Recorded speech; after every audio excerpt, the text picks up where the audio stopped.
Hello ok ဒီနေ့ဟွာပေါ့နော်ဒီနေ့သင်ပေးမှာက rectangle ရယ် polygon ရယ်ပေါ့နော်ဟိုတနေ့က polyline ထိပြီးသွားပြီကြားထဲမှာမအားလဲမအားတာနဲ့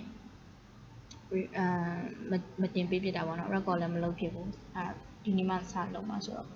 အဲ့တော့ rectangle နဲ့ polygon ကအဲ့တော့ rectangle ပေါ့ rectangle ဆိုလို့ရှိရင်သူကrec enter command က rec enter နောက်တစ်ခုက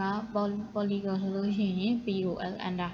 အဲ့မှာ polygon မှာသူက2မျိုးထပ်ပြီးတော့ရှိတယ် inscribe လား second scribe လားဆိုတာနော်ပြီးသွားရင်ဒီကိုရောက်တဲ့ခါကျပြပြမယ်နော်rectangle ကသူကဒီ draw ဆိုတဲ့နေရာနောက်မှာလည်းရှိတယ်အမှန်တော့ဒီလိုလေးပြနေမှာသူ့ရဲ့မူရင်းကဒီလိုလေး rectangle ပုံစံလေးပြနေမယ်ဆိုတော့အဲ့ဒါကို okay ဒီထဲမှာ polygon ဆွဲခြင်း down arrow လေးကိုနှိပ် polygon ကိုရွေးလို့ရတယ်အဲ့တော့ rectangle ဆွဲမယ်ဆိုလို့ရှိရင်လည်း rectangle ကိုနှိပ်လို့ရတယ်အဲ့လိုမျိုးတန်းပြီးနှိပ်ပြီးတော့ဆွဲလိုက်လဲရတယ်အဲ့လိုမဟုတ်ဘူးcommand ရိုက်မယ်ပေါ့နော် command ရိုက်ချင်တယ်ဆိုလို့ရှိရင် okay command ရိုက်မယ်ပေါ့ command ရိုက်ချင်တယ်ဆိုလို့ရှိရင်เนาะ rec enter ပြောလို့ရှိရင်ကလစ်ချပြီးတော့ကိုဆွဲကျင်တဲ့နေရာရောက်လို့ရှိရင်ကလစ်ချလိုက်ရုံပဲဒါဆိုရင်rectangle ထွက်သွားပြီနော်နောက်တစ်ခါပြန်ဆွဲပြမယ် rec enter ကလစ်ချကိုဆွဲကျင်တဲ့နေရာရောက်ရင်ကလစ်ချဒါ freehand ဆွဲတာတန်မိုးကြီးမပါဘူးokay အခုတန်ဖိုးနဲ့ဆွဲမယ်ပေါ့တန်ဖိုးနဲ့ဆွဲမယ်ဆိုလို့ရှိရင် rec enter ပြီးရင်ကလစ်ချပြီးပါလို့ရှိရင် shift နဲ့2နဲ့နှိပ်လိုက်လို့ရှိရင် add ဆိုတဲ့ဟာလေးပေါ်လာလိမ့်မယ်နော်အဲ့မှာကိုယ်ကရိုက်ထည့်ရမှာပေါ့တန်ဖိုးဟိုမှာ5,3ပေါ့ရိုက်ထည့်လိုက်တယ်အဲ့ဒါတော့ဒီလိုထွက်သွားပြီနော်5,3အဲ့ဒါကိုတိုင်းပြမယ်ဒီဟာက5 width က5သူကဒါဆိုရင်တော့ height ပေါ့နော် height က3နော်အမှန်တော့အလျားနဲ့အနံနဲ့ပဲပေါ့နော်အဲ့တော့ဒါကတန်ဖိုးနဲ့ဆွဲတာနောက်ထပ်တစ်ခါပြန်ပြမယ် rec enter ကလစ်ချပြီးရင် shift 2နော် shift 2 3,2တိတ်မတိတာဘူးဖြစ်နေဒီမှာတိုင်းမယ်ဆိုလို့ရှိရင်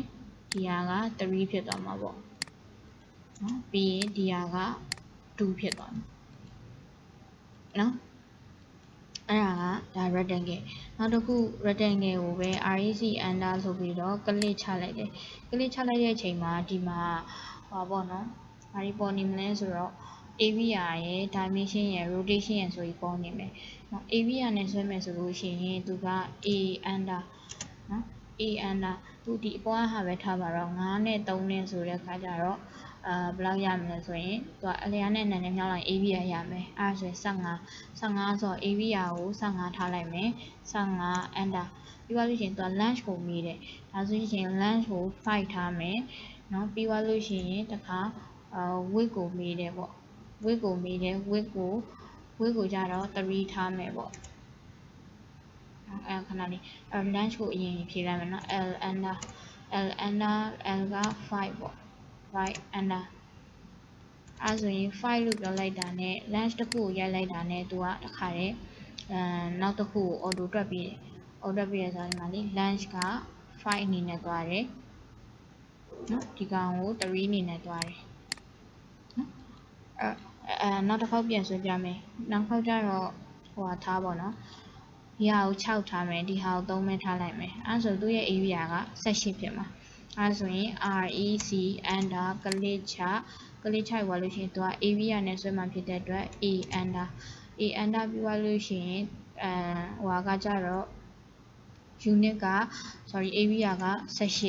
18 enter အဲ့ဆိုရင်ဟို length ကိုပဲပေးလိုက်မယ်ပေါ့ length က6ပဲထားပါတော့အဲ့ဆို enter နော်အဲ့ဆိုရင်ပြီးရင်ဒီမှာတိုင်းပြမယ်နော်သူက length ကို6ပြီးဒီဟာက3တော့ length ဖြစ်ဖြစ် width ဖြစ်ဖြစ်တစ်ခုခုကိုရိုက်ထည့်ပေးလိုက်တာနဲ့နောက်တစ်ခုကိုသူက auto ဟိုဖြစ်ပေးသွားတာပေါ့နော်ထုတ်ပေးသွားအဲ့တော့ ဒါဆိုရင်6348ဒါက area နဲ့ဆွဲတာနောက်တစ်ခုကကြတော့ REC under ကလစ်ချလိုက်တာနဲ့ dimension နဲ့ဆွဲတာ dimension နဲ့ဆွဲတာဆိုတာခုနက shift 2နဲ့ဆွဲသလိုပဲเนาะ dimension ဆိုတော့ d under အဲဆိုရင် specify ဒီမှာစာလေးဖတ်ကြည့်လိုက် specify length for rectangle ပေါ့အဲဆို length ကိုမှတ်ပေးပါဆိုတော့7 under ပြီးသွားလို့ရှိရင် width ကိုတောင်းတယ် width က4 under ပြီးရင်သူကဒီမှာပေါ်သွားပြီဆိုရင်ကလစ်ချလိုက်နော်အဲဆိုဒီမှာတိုင်းကြည့်လိုက်လို့ရှိရင်7ပြီးရင်ဒီမှာ4နော် okay အဲ့ဒါ dimension နဲ့ဆွဲတာနောက်တစ်ခု REC under ကလစ်ချ rotation ကကြတော့ရှင်းပါတယ်သူကတောင်းအဆောင်လေးဆွဲခြင်းတဲ့အခါပေါ့အဲဆို rotation နဲ့ဆွဲမယ်ဆိုရင် R under ပြီးရင်ဥမာ45နဲ့ဆွဲမယ်ပေါ့45 under အဲဆိုရင်ပြီးရင်ဘာကိုသတ်မှတ်ပေးရမလဲဆိုတော့ carry ဟို dimension နဲ့ဆွဲမှာလား dimension နဲ့ဆွဲမယ်ဆိုလို့ရှိရင်လည်း d under နော် d under length ကဘယ်လောက်လဲပေါ့ length က5ပေါ့နော်5 comma ပြီးသွားလို့ရှိရင်length က5ပြီးသွားလို့ရှိရင်3ပေါ့3ခဏလေး REC under ဒီကလစ်ချ rotation ဒီမှာဝင်နေပြီးသားเนาะ R under 45 under ပေါ့เนาะပြန်ပြအဲဆိုပြီးသွားလို့ရှိရင် dimension နဲ့ဆွဲမယ်ဆိုတော့ D under length က5ပြီးရင် under ပြီးသွားလို့ရှိရင် width ကတောင်းတယ် width က2ပဲထားပါတော့2 under ပြီးလို့ရှိရင်ဒီမှာသူထွက်သွားရင်เนาะပြီးလို့ရှိရင်ကလစ်ချလိုက်လို့ရှိရင်အဲဒါဆိုရင်ဒီမှာတိုင်းပြမယ်เนาะဒီမှာ rotation ကဒီမှာ45ထားခဲ့တာရမယ်ပြီးသွားလို့ရှိရင် dimension ကကြတော့เนาะ5နဲ့5ရယ်2ရယ်เนาะဒါက rotation နဲ့ဆွဲတာเนาะအဲဆိုရင်သူက rectangle မှာဆိုလို့ရှိရင် area နဲ့ဆွဲတာရှိမယ်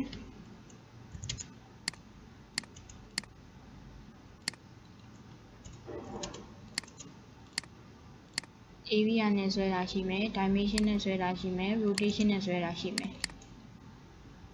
နော် area နဲ့ဆွဲတာရှိမယ်ပြီးသားလို့ရှိရင် dimension နဲ့ဆွဲတာရှိမယ်ပြီးသားလို့ရှိရင်rotation နဲ့ဆွဲတာရှိမယ်ထပ်ပြီးတော့ရှိသေးတယ်အဲ့ဒါတွေကပုံစံနေနေမှာဒီလိုလိုအပ်လာတယ်ဆိုလို့ရှိရင်ပုံစံနဲ့ပြပြသွားမှာနော်လောလောဆယ်ဒီလောက်တိလို့ရှိရင်ပုံစံလို့ရပြီနော်အဲ့တော့ဗီဒီယိုအရန်ရှည်ဝိုင်းမကပိုက်များသွားမှာဆိုလို့ဒီ rectangle မှာခဏရမယ်နော်နောက်ထပ်ဗီဒီယိုတစ်ခုမှာ polygon လာမယ်နော် okay